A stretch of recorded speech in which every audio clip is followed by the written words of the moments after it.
Well, scientifically, it's because the way your body gets energy is through oxygen in the blood. And so if you're not, water's hydrogen and oxygen. Yep. If you're not using water to help make your blood flow faster, then it's like your plumbing system is now like moving real slow. And when your plumbing system moves slow, it doesn't let the stuff go through it. Oxygen doesn't get to the body that quickly. Mm. So your energy level goes down. Is that something that you incorporate into your coaching, teaching people how to maintain their body properly to get the best results in what they're doing? Absolutely. I mean, if you think about it, you can talk all the business strategy in the world, and even talk about mindset. But if the whole foundation of mindset and strategy is all based upon the person who's doing it, and the person who's doing it is operating at 30% or 50%, or maybe even less, I mean, you know, you could have all the best strategies in the world. It's like, think about it as an athlete or a marathon runner. So they can train and train and train. They could have the best coach. They could have the best strategies. They could have the longest legs in Kenya, right? But it doesn't matter. All those things are technicalities. They're all features, unless their body's actually built to do what they need it to do. And so Yeah. if our body's not set up and supported in a way where we're ready to do it, forget it. I mean, it's the difference between someone who wants to, someone who wants to be a Olympic swimmer. They need to have the ability to swim, and your body is your baseline level of how much ability and capacity you have to do anything and everything that you're going to do throughout the day. Right. Kind of like having a car and not maintaining it, not doing the oil change, not putting fuel in the tank, and then expecting that Ferrari, for example, to run like a Ferrari. Yeah. So the example I use with my clients is that many people have a vision for their business or an idea for their business, which is, let's say, like a Ferrari body, but they got a Honda Civic engine. Right. Because they don't take care of their body. They don't really have the foundation, and they don't really know anything about cars. So they keep trying to race this Ferrari as if it's a Ferrari, because that's the outside body part. But the internally, right? So they put on all the makeup and they put on all their, the suit, the tie, the fancy shirt, whatever it is. And on the outside, it looks like they're fresh and prepared, but on the inside, they're far from it, right? And it's not just about eating right, because I have a client who does intermittent fasting, and he's like super great about his energy levels. Mm. Right? So it's not just about eating or not eating. It's about what you eat, when you eat, how you eat, where you eat, what you're doing when you eat, how fast you eat. I mean, that's just eating. I'm not talking about exercise, and not talking about priming, not talking about all the things that go into the body. Right. It's complicated. It starts at the core. So speaking just of like the apple, like, let's kind of get to the core. You're all about helping people optimize and get the best results out of what they're doing. So why don't we go back to the beginning about how you got into what you're doing, and also why did you decide to go down this road or up this road? Yeah, so it's for sure an uphill road. So I actually didn't fully decide to do it on my own. There was a lot of like God was guiding me in that direction. So throughout my life, I guess the easiest way to say it is throughout my life, I was never given things on a silver platter, right? Nothing came to me on a silver platter. And so being that there were people that wanted me, they didn't want me to succeed. That's how it felt, right? Every school that I went to, wherever I started in school, was not where I finished. Where, I got kicked out of kindergarten. Like, who the heck gets kicked out of kindergarten? Where I started first grade wasn't where I finished elementary school. I started middle school wasn't where I finished middle school. Same thing with high school. Same thing with college. College was a decision, right? But everything about my upbringing, because I went to like very religious private school, which was the worst setup for me, but it set me up to be the real me, right? It set me up to not agree with what everyone's doing, to not fit into the box, to realize that just because someone is the principal or in charge doesn't mean they actually have charge and leadership. Just because someone has that thing on their desk that says that they're in charge doesn't mean they actually know how to lead people. And so learning to question a lot of things that people just took for granted, right? 25 kids in the class, and I'm the one who's going, in first grade, I'm like, why do we raise our hand like this? What if you're asking me to raise my hand? What if it's like this, right? Or what if could I go sideways? Can you still understand what I'm doing? And people all of a sudden were like, what do you do? Why are you disrupting class? But in business, if you're disrupting something, that's like, whoa, he's a Tesla, right? Stand out. Stand out, stand up, the purple cow. And I hadn't heard of Seth Godin when I was in first grade, right? But it was that personality of just starting to really realize that everyone in my life had said no to me until I was ready to say yes to myself. And it was a constant uphill battle because I was fighting to fit in when I was not built to do that. So I had my own religious journey. I had my own relationship journey. I mean, my parents were divorced before I could walk, and they were married to new people before I could talk. Right. So my brother's born. My dad hangs around for 3 years. I'm born. He's out within 8 months. What's the message that a young boy picks up with that starting out his life? Right. Is that what builds a man for entrepreneurship and building business and being able to do cold calls and get on the phone and step up on stages, not knowing how people are going to receive him or receive him at all? Or is he through life been set up for rejection?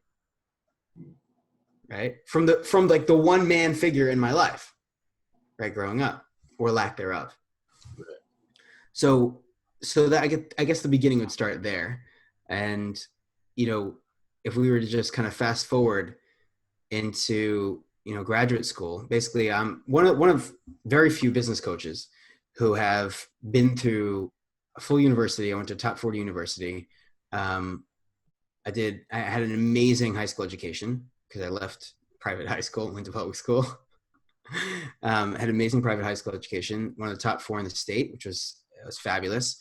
I was a multi-sport NCAA athlete, which taught me a lot about competition and mindset, because there's nothing comfortable about being a wrestler and having some smelly, sweaty dude, who you've never met before, like strangling you, right? You can't breathe, you can't smell, or you don't want to breathe because you can smell. That's why you don't want to breathe, right? And then knowing that the next day you're going to be back on the mat and you don't know if you're going to be up, down, sideways, twisted. You have no idea what's going to be because you're not fully in control.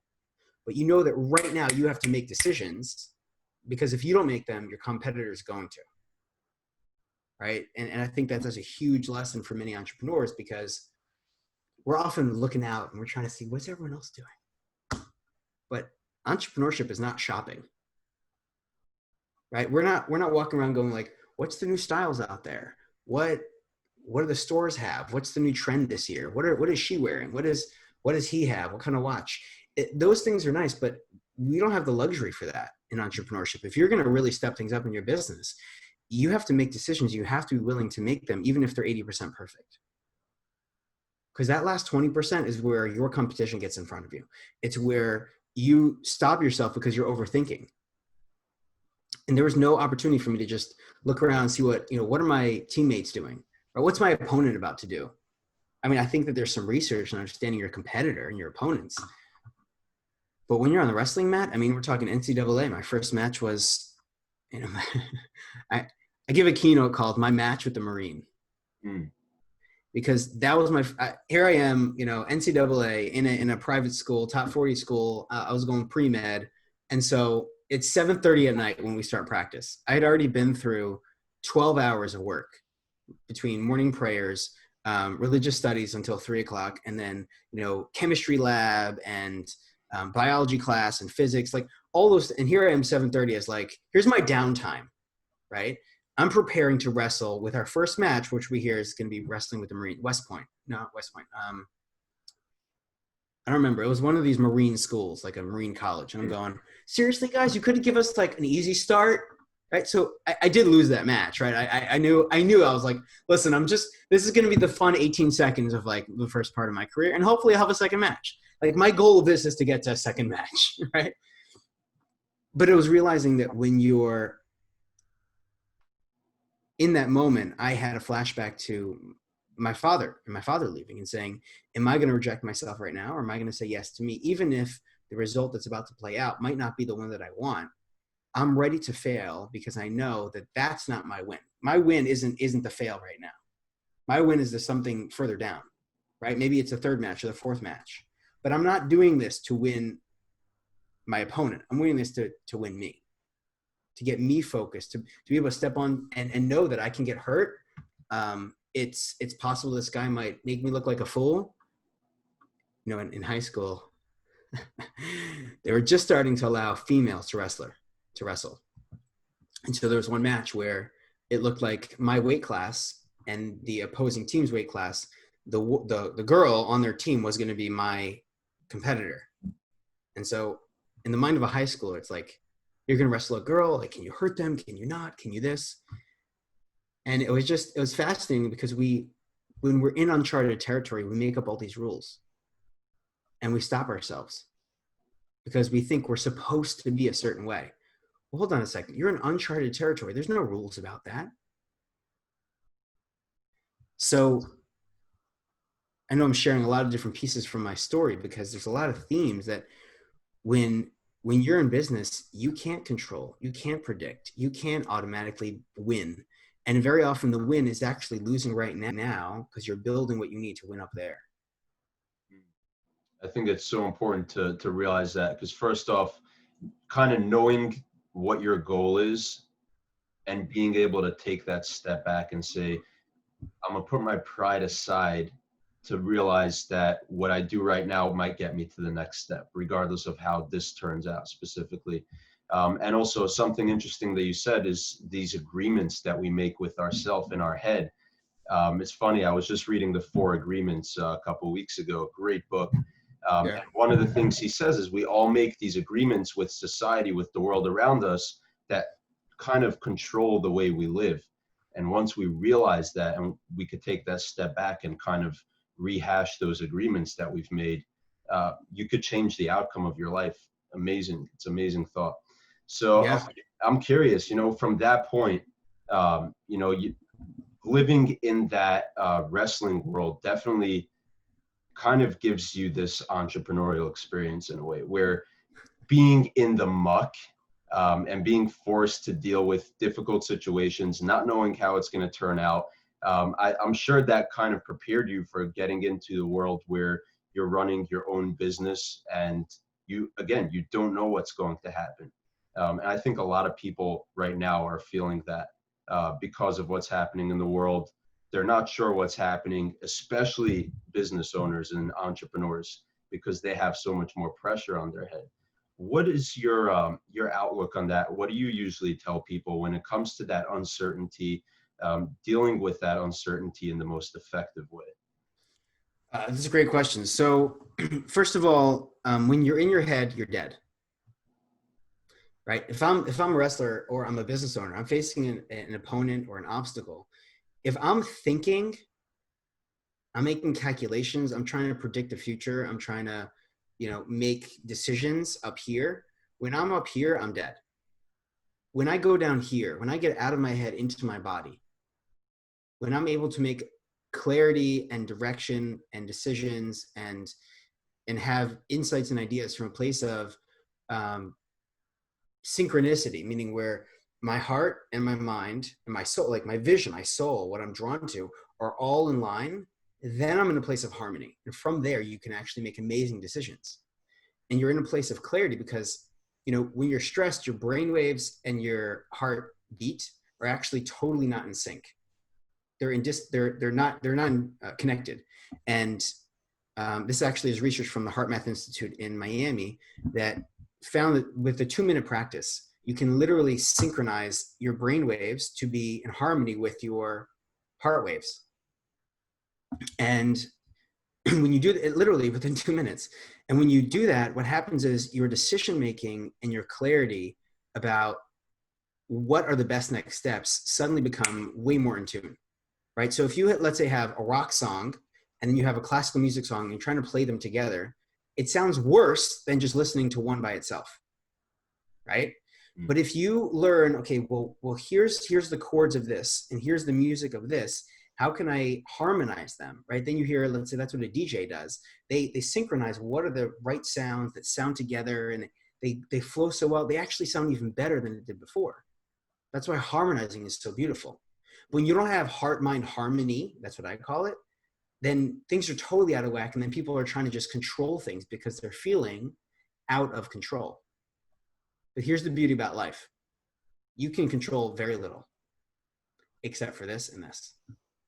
And so when you're trying to get certainty about something that is an uncertain thing, realize, first of all, the way that you're getting stressed, the way that you're responding to this is the way that you respond when anything else is uncertain.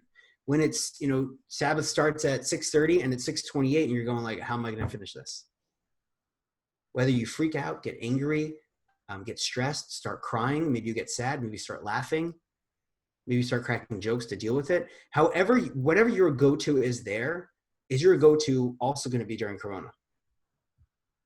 And the way that you set up a story about what's going on, and maybe you scare yourself or blame other people or fire people, whatever your response is going to be the same, right? Many people just closed in because they felt so vulnerable. They had to protect themselves. But think about it. When you close in, you protect yourself. You literally put up a wall around yourself and your business. That doesn't allow anything to come in either. So the first thing is to get out of your head and into your heart, or out of your head and into your body, where you can actually get the certainty, because certainty doesn't come from here. This is survival. Certainty comes from the rest of us, right? When our mind is running, we're not feeling relaxed. When our body's running, suddenly we can feel relaxed.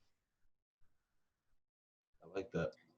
Right? So when, what I would recommend for people is you got to upgrade your operating system, because the software that you've been running on thus far, it got you to where you are now, but it's not going to get you to the next place. Right? And Corona, literally in the body, it attacks the software, right? It's the blood, the breathing, the operating system. Not attacking the bones, not attacking the facial structure, right? Or the ability to move our legs and our arms. It's attacking the internal stuff, the software. And so many people don't know what to do because no one told them. And they were educated in a way, even as business owners and entrepreneurs, where what happens is you walk into the classroom every single day from the day that you're born or in school, and you wait for instructions. That is the absolute worst setup of education. And so people were waiting for instructions for the first 2 months, or maybe still are. If you're waiting for instructions, you are way behind the game, right? To go back to this wrestling match, here I am, they ring the bell, and then the match has begun. The bell rung, March, whatever, this Corona thing started. I saw this as the Corona economy. That was the language I gave to it. This is a new economy, guys. Literally. All the rules are new. All the rules are fresh. Y'all ready? Who's ready to start this race? My second sport that I played at NCAA was actually track, distance running. Right. So I hear the shotgun golf. I go, this is huge opportunities, guys. We're all starting from fresh right now. Right. This just leveled the playing field. Everyone got certainty because they thought I'm ahead here and my competitor's over here, and I'm right. They thought they knew business. They did. What we're realizing now is they didn't know their business. Let's see how well everyone knows business when the playing field is leveled and we're starting from square one. And so I saw this as a new economy. I helped my clients see it right away because many of them, I have one in marketing, financial advising. I have another one who's also a coach. The three of them have had their best months ever. Their best months ever, the last 2 months. And the reason why is because instead of seeing this as a death sentence to their business, they saw this as a birth opportunity for everything that has been difficult thus far, right? I have an attorney who's a client who was saying like, no one's buying, no one needs my services. And I'm like, no one needs your services, which means all the people that you've been looking to connect with and saying, I would love to have lunch with that person. Guess what? Call them up on the phone, mail them lunch, and hop on a Zoom call, have lunch together. Because they're not going anywhere. And you don't have to worry about kosher, not kosher, just how they're available. And so now you can access people that weren't accessible before. You can meet with people that weren't meetable before, right? You can access things that weren't available so that when this whole thing's over and you can actually touch people again, you're already 4 steps ahead of everyone else who was just waiting for instructions like they did when they were in grade school. I love that because, it comes down to really, we hear this all the time, but you can't control the world around you, but you can control the way you respond to the world around you. There's this guy that I follow, still haven't gotten him on the podcast, Pat McNamara, and he loves starting a lot of his videos by saying, as the agent in charge of your own personal protective detail, you're responsible for X, Y, Z. Right. And that's cool because the way you respond to any situation is going to affect the outcome. But we both know that the way you respond is going to depend on a lot of work that you do before you're forced to respond. So I'm curious, what is some things that people can do to prepare themselves, to strengthen themselves mentally, physically, that when they are in any given situation in life, they respond the best and most productive way? Okay, so first of all, I don't believe that COVID brought any new problems. And I've been very clear about that. Over 2 months ago, I teamed up with one of my colleagues. We gave a webinar, live webinar. It's been recorded, like it's up there, it's live, it's on YouTube. Over 2 months ago, we were saying this at the very start of this. COVID's not bringing any new problems. And I still believe that. Yeah. It only magnified existing problems. Meaning if someone had a sales issue, they had a sales issue before COVID. If they had what am I going to do with my team, or financing my employees? How am I going to keep them on board? Or how am I going to be able to balance the home, work, family responsibility? They had that problem, same problem before. This just magnified it. And so there weren't new problems. It just, other people maybe were making it seem that way. Or maybe in your life, because it was magnified so much, and it was really an issue before, that you were able to just kind of ignore enough and get by without it, without addressing it. It seemed like it was a whole new thing, but it wasn't. So COVID brought opportunities for us to realize that there was work that needed to be done, and it couldn't be shoved under the rug anymore. That's one. Two, and I've been doing this with all my clients. Hold the vision, not the circumstance. That comes from someone named Mary Morrissey, who is one of the mentors for one of my coaches.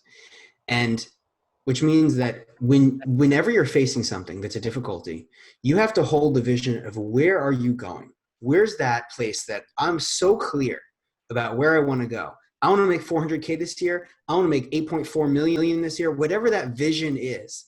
And all of the pieces behind why that vision is that important, because some people will say, yeah, I'll make 50 billion. Why not?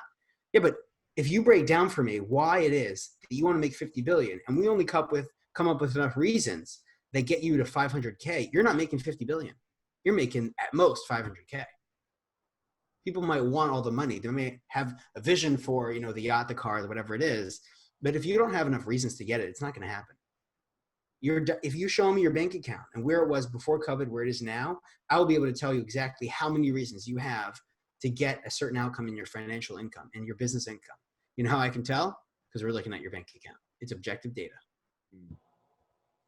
So hold the vision of what it is and all the reasons that back up that vision, that dollar sign, that productivity, that income, that impact, whatever it is that biggest vision is that makes you get out of bed in the morning and do things when you don't want to do them, right? Entrepreneurship is not about like doing what you feel like. I didn't feel like getting up at 7 this morning. I didn't feel like doing Facebook Lives every single day for the last 20 days. I didn't feel like it. It wasn't convenient. It was easy to just keep doing what I was doing. And that's what COVID taught us. This isn't the time to just keep doing what you've been doing. We got to watch our mouths.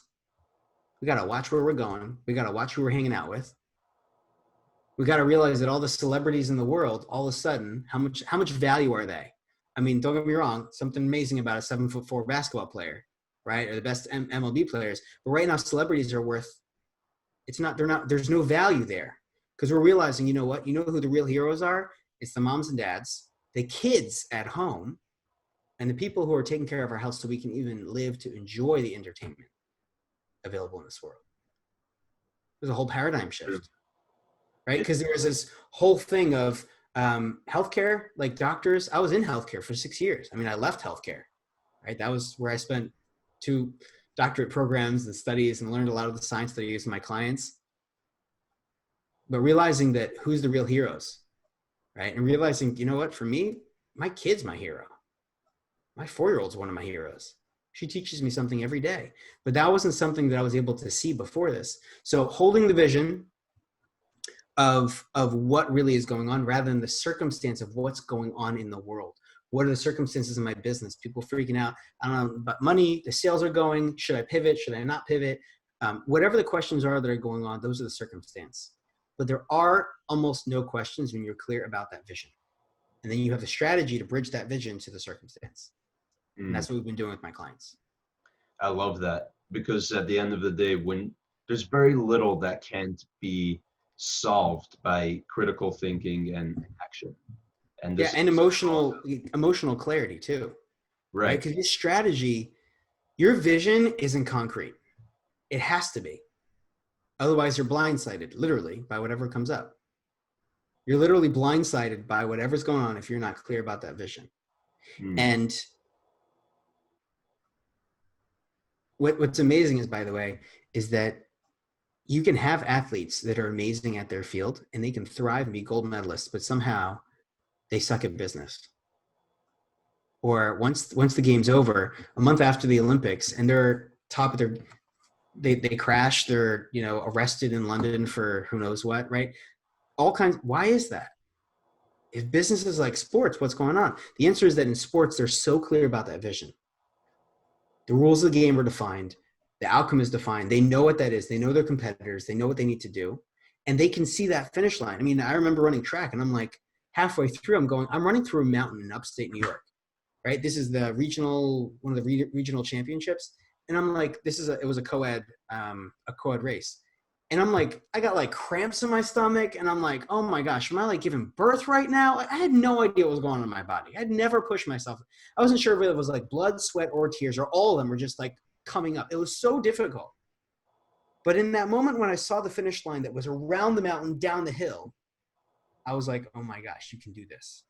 And as I was about to collapse in the last few blocks of this, I think it was the last kilometer, I saw out of the corner of my eye one of the female athletes on an opposing team. And I'm like, I did not run this hard and this far to lose to a girl. And suddenly I found something inside of me that said, Isaac, there's going to be records of this thing. Are you going to let yourself give up this much and work this hard and lose to a girl athlete?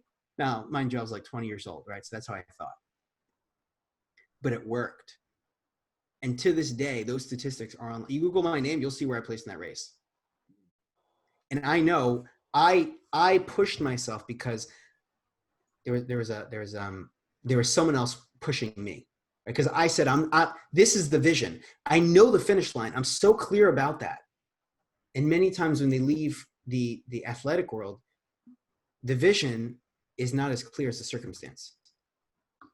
Where that goal is, where that finish line is suddenly not as clear. And when COVID starts, when the 2008 crisis happened, people were so wound up in the circumstance. And guess what? There were a lot of people that were potential clients for me that were interested. I canceled those consults because they were not ready for my work. They were not ready for the gifts that I have to offer. And I removed them as connections. I blocked them online. There is no reason for negativity. Negativity just brings down the collective everything. It just hurts everyone. 100%. Right? And if you look at pathophysiology, which I studied in graduate school and studied when I was working in hospitals and clinics, pathophysiology is the study of how disease actually starts to take place in the body. When you're in a negative state, you are multiple times more vulnerable to get sick. Have you noticed there's people who just like, they always, some people are infected by this and some people in the same household are not. Yeah, What's up with that? It's funny because I had this a couple of years ago where all my life I always believed that it was a regular thing for me to catch a cold or get sick on a regular basis. And one day somebody, a close friend of mine came into me, and I was actually sick in bed, I think with the flu at the time. And he said, you got to watch this video from Gary Vee where he talks about how he hasn't gotten sick in like 12 years. You can do the same thing. And I'm laying in bed with the flu and I'm like, get out of here, man. I think there's nothing to look at here. But then a week later, I watched that video again and I started thinking about it. And the truth is, we both know that psychology and physiology work very closely together. And when I made that decision that I wasn't going to get sick anymore, I've gotten sick maybe once or twice in the last 2 years, where before that I was getting it every month. So it's fascinating to see the power of that process.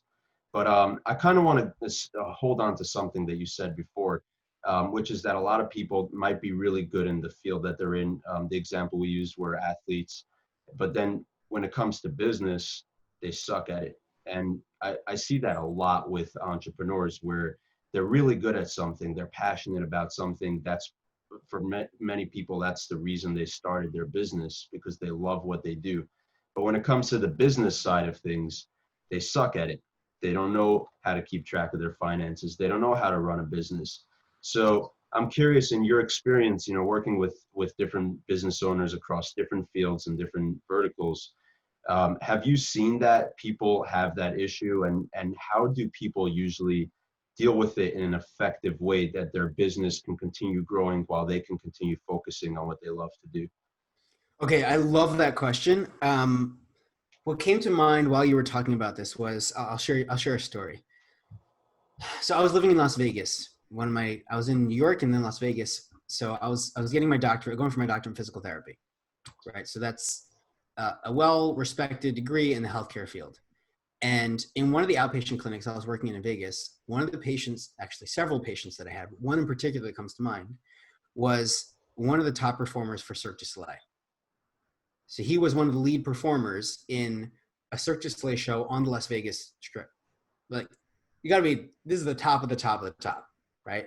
This guy was from Mongolia. He was built like a lion, or maybe a tiger, right? Mongolian tiger. And I called him Tiger, right? I don't know what he called me because I couldn't understand him. But what I did learn from him was that people have, so in Cirque, the way it works is people have a specific talent they are so freaking good at, like better than everyone else in the world combined in that talent. They are so good at that. And there's no substitutes. Meaning, if they're out that day, that role either doesn't happen or there's someone else who's equally as good, and they shift and they modify things so that the show works in flow. It still flows without them. And when I was learning about what he does, because I had to literally rehab certain parts of, right, it was strategic and what he needed help with, when he needed therapy on. What was so clear to me was business owners and athletes, performers, whatever your role is, you are amazing at something. But when you're trying to perform in multiple other things or substitute or switch out your talent for something else, that's where things fall flat and that's where people get hurt, literally and figuratively. The reason why he got hurt is because he was substituted for a different role that he might have the strength to do. He saw the role be done by other people all the time, but he got hurt because he wasn't supposed to be doing what he was doing. And this happens in business where, you know, someone knows that they're amazing at graphics or at design or at whatever creative thing they have, or they're amazing at, let's say they have a passion, a skill, some expertise that they're so good at it. But then they try to lead people. They try to manage a team. And so what's the first issue that shows up when COVID starts or anything changes? Well, what about my employees? And they're the first to let them go because that wasn't their skill set to begin with. They didn't really know how to manage employees. It was an issue that was existed before, it was just magnified. Or they're amazing at A or B, and that's what got them into business. People were like, oh, you should do this. I can't even tell you how many people told me you should be a physical therapist. God bless you. But when I started asking them why, they're like, well, I heard it was a good position. I'm making life decisions based upon what you heard is a good thing. What about what's good for me? What about what my passion, my talent, my skill set, what my God-sent purpose and my power is? Right? Your power as an entrepreneur is not all the things that you're busy doing on a daily basis. If that's the case, you're doing the wrong things. And it's only a matter of time till something collapses, something hits the fan, and or burnout. This is why people burn, because they're doing what they're not supposed to be doing. Right? It's that Ferrari vision with the Honda Civic engine. Of course it's going to burn out. It's going to implode or explode. And so when people aren't doing what they're supposed to be doing, because they're not clear about what one of my coaches taught me, he said, it's called your habit, HABUT, highest and best use of time. And I'm super clear about what are my top 3 every single day.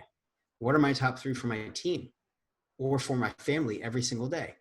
If you're not living within those, you're not doing your work properly. And you're likely to burn out, fall out, or just close out your business.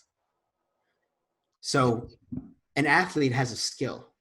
A swimmer is not running a running marathon, right? Someone who's amazing at skiing is not all of a sudden going to switch to the luge, right? And go sledding because they know they're going to get hurt. stick to your skill, and you need to have real power behind that. You need to know it inside and out, not just the skill and the strategy, but inside here and inside here. You need heart and you need head. So that's just what comes to mind, meaning seeing people actually really get hurt and lose huge opportunities. This guy's career was basically done after he got hurt a second time. Right. So does that answer your question? Yeah, and it's interesting because a lot of people, I feel, tend to jump into entrepreneurship, like we said, because they love doing something, and they never actually take the time to figure out where exactly their expertise is, or where exactly things flow naturally, like what you're talking about. And that's probably what gets them into this sort of trouble, where they don't actually know where they should be focusing their time and energy most. Mm-hmm. So if we're kind of still on this topic, do you have any recommendations for people to figure that part out? Like, where am I best suited in my business? Because I might love making cakes, to take the example from the E-Myth, but maybe I'm not good at running a business. I'm not good at managing the shop. So how does someone go about figuring out where to best focus themselves in their business? All right. So I actually love that you're saying this. This morning, when I wake up in the morning, I have a practice that I do, and I'll just, in short, before I go to sleep at night, in the middle of the day, and also when I wake up in the morning, very first thing before I get out of bed. And this morning during my practice, I actually had a download, and it really crystallizes for me what's the process I've been working on with my clients to help them with the productivity, the process, and also the people. Because as you're growing your business and you got your mindset taken care of, you got your marketing dialed down, like really dialed down, where you're not even searching for leads because people are coming to you, and you don't have to worry about closing or not closing because you're happy to say no to a client who's ready to buy, and you're happy to not even make an offer and they want to give you their credit card, right? We're talking like sales dialed down.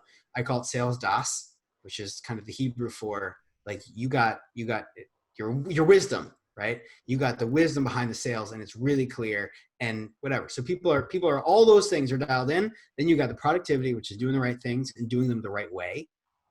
And part of that is, people talk about delegation. So what I love to talk to my clients about is a little bit more straightforward. It's really what I call outdate, automate, and delegate. And when you're looking to really make sure that you're not getting stuck in the weeds and really trying to move forward because you're an artist, right? Or you're a creative, or you're someone who has a skill, a passion, or a talent, or an expertise. You could be an attorney or accountant, right? I have clients who are like that, or even in the healthcare field, and you're an expert in that. You're still an artist because you are trained and you got into the business because you know the art, you know the science, the skill, the specific knowledge behind it. But in order to get productive, there are tasks that as you grow are not your highest and best use of time. I have a client who said to me day one, he's like, listen, I want to make $1 million this year. I said, great. How many hours a week do you want to work? He said, 40 hours a week. I said, great. That means that anything that's not worth $500 or more an hour, you're not doing anymore. And suddenly he's like, okay, I need your help with that. Right? Because I'm doing all kinds of $15 an hour tasks. I was like, great. So you're going to be the minimum wage worker, or you're going to be the millionaire? How are you going to show up? Because who you are has to also change. Who the person who's making $1 million, the person who entered in and they're an attorney, a lawyer, an artist, a graphic designer, a marketing specialist, fill in the blank artist, who you are has to also change. The people who are making $1 million a year are not the same people who are doing $15 an hour tasks. They have to know what they are. They have to be ready to do them. They have to be humble enough. So if the $15 an hour worker is not there that day, they're ready to scrub the toilets. And they also realize their value of $500 an hour because I only got 40 hours a week to do it. So I call it outdate, right? What's no longer working the way that it used to. I have a client who's got a $5 million healthcare clinic, $5 million revenue. He's sending out mail to everyone on his list, but his target avatar is no longer the 65-year-old Medicare patient. What the heck are you doing, brother? I said with love, of course. But that was the outcome he realized. Like, he's like, what? I don't know. What am I doing? He's like, well, it's been working. I said, how do you know? So realize that there's a lot of things that need to shift. And just because you never thought about it, or because we've always been doing it that way, you start to now find the things in your business that don't propel you forward, right? It's like gravity pulling down the you from launching your business to the next level. It's literally holding you back because you haven't realized this is outdated. My Facebook strategy, it's been outdated for a year, right? Whatever your strategy is that you've been trying to work on, it's outdated. And then you're now working against gravity. But because you see other people doing it, or because you've always been doing it, or because you have someone else on your team that's doing it, you got to outdate it. And this guy doing some of those tasks, that's now outdated once we update his goal of 1 million a year. So second pieces are automate and delegate. And delegate isn't just give it out. A delegate is someone who you send at a high level mission for a specific job to speak to the royalty of another country or company. They have an important task. And if you're not treating them and setting them up and creating that opportunity where that person that you're sending on that mission instead of you, to do that task instead of you, is a delegate, not just being delegated, they're going to fall short too. Because they have to be on $1 million mission too. You have to build them and create them and set that up so that they're also a delegate, not just being delegated. I mean, there's so much more behind this, but you know, it's really how you do that. That's the beauty of the work that we do with my clients. You know, how do you automate what you do, what's outdated, how to figure it out. All that is the art and the science that we do with our clients, but that's just a taste of it. I love what you just said about the delegate, and it really speaks to the heart of business, because it's really what we're talking about here is the foundation of your business. And if you don't treat the foundation of your business right, then nothing else can function properly.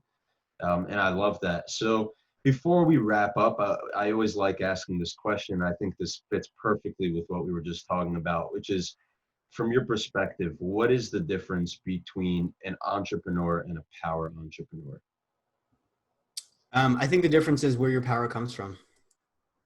I think some people, their power comes from their entrepreneurship. And I think some people have their power come before their entrepreneurship.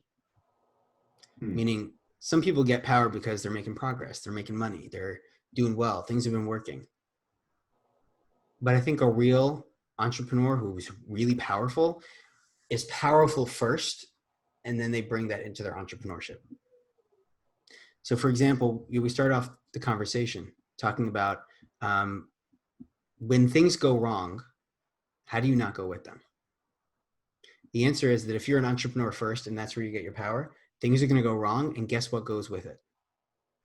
Your power. Because that's not powerful, that's power dependent. So I think someone who's truly a power entrepreneur, their power is on regardless of how their entrepreneurship is going or not. They are powered and they are empowered regardless of how things are going outside of them. Yeah, I had two businesses. I started my first business when I was in high school, and then I had two businesses running in two different industries in 2008 when the crisis hit. And they were thriving businesses. Not because my businesses were powered by the economy or circumstances or people's situation, or my clients were just suddenly needing my services. I was first powerful. The business that I had to offer and what my offering was powerful. It was great. And I really understood what I was doing, how I was doing, who I was doing it for. And they understood that too. But I was also really, really clear about me, right? An entrepreneur can be really successful, but guess what? You know, what for one person who's making 100K or 500K, that's the equivalent amount of work that you're putting in as the person who's making 1 million to 5 million. We all have 24 hours in a day. The one who's the power entrepreneur is the one who's able to say, I might be making 100K or 500K, but I'm realizing what are the skills, the strategies, and that piece that's going to literally power me. You know, the visual that comes in is, I saw this video, it was a movie, the Iron Man, the guy who has like the heart in here, and like that's, when it's out, his suit is dead. When it's on, he's alive. Right. This is the center of the power entrepreneur. And by the way, there's three centers of wisdom in the body. There's the head, the heart, and the gut. Most people don't know that there's anything beyond the head. And so they get nervous and they can't figure out how to deal with it. Well, guess what? Nervousness isn't in the head, it's in the stomach, right? Your power is from using what God has given you and what God has challenged you with, and blending them together in a way where you say, I got a Ferrari vision, but I also have a McLaren engine, right? I have a high end engine to power it. It's not powered by the circumstance. It's not powered by how I'm doing, by how other people see me, by how prestigious I am, or by the size of my house, the size of my car, or the size of my bank account. That's not the power. Because if you look at the people who have been highly financially successful, guess what? Many of them have lost everything and they still got everything back plus more, because they weren't holding the circumstance. They're holding the vision, not the circumstance. That's the power entrepreneur.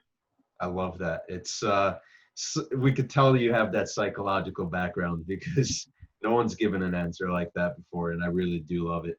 So before we go, Isaac, how can people get in touch with you? How can they find you online?